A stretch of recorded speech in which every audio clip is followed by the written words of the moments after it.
Recentemente, um colega me enviou um áudio relatando uma situação no trabalho dele. Fala, Lucas, beleza, cara? Tô com um negócio pra falar contigo. Envolve matemática. Então, para ajudá-lo, resolvi criar essa sequência de vídeos falando um pouco sobre o racional que ele pode estar usando para resolver o problema. Eu sou o professor Shoares, seja bem-vindo ao meu canal e hoje nós vamos aprender como funciona o CPF.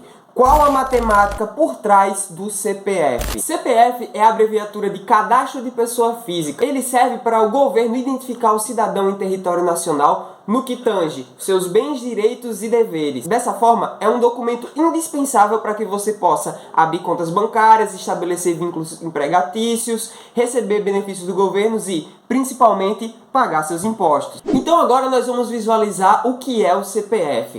O CPF é um número de 11 dígitos. Aqui eu chamei de N1 ao N9 os 9 primeiros dígitos e de D1 e D2 o 10º e o 11º dígito. Os 8 primeiros dígitos, do N1 ao N8, são dígitos aleatórios, podem ser números de 0 a 9, que são definidos pela Receita Federal.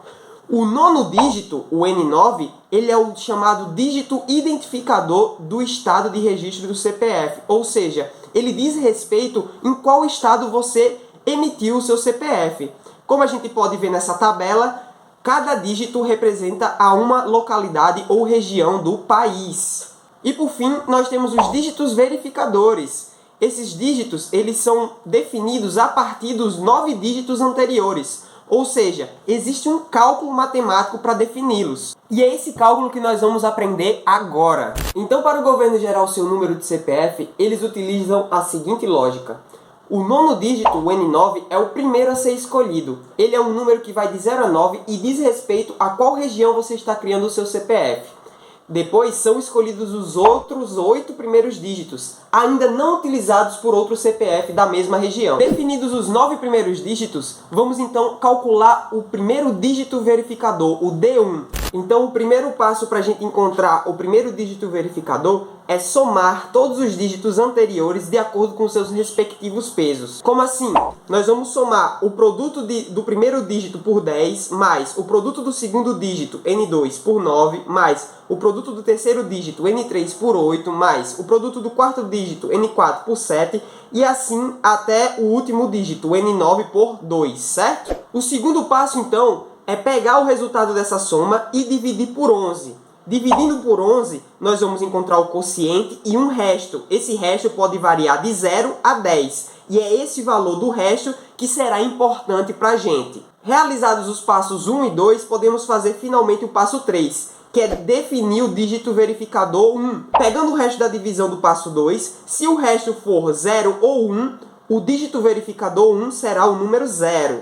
Caso contrário, o dígito verificador 1 vai ser o resultado de 11 menos o resto obtido. Para ficar mais claro o cálculo do primeiro dígito verificador, vejamos agora um exemplo com números, na prática. Para isso, eu gerei 9 números aleatórios de N1 ao N9 para a gente simular aqui a nossa construção do primeiro dígito. Lembrando, esse CPF aqui é fictício, eu adotei números aleatórios. Então, para isso, vamos primeiro realizar a soma dos dígitos pelos seus respectivos pesos. Então, o primeiro dígito 3 multiplico por 10, o segundo dígito 9 multiplico por 9, o terceiro dígito 3 multiplico por 8, e assim eu vou fazendo até o último dígito, que é o 7, multiplicar pelo 2. Somando esses valores, nós obtemos o valor 254. E é esse valor que nós vamos utilizar para o segundo passo, que é realizar a divisão por 11 e obter o resto.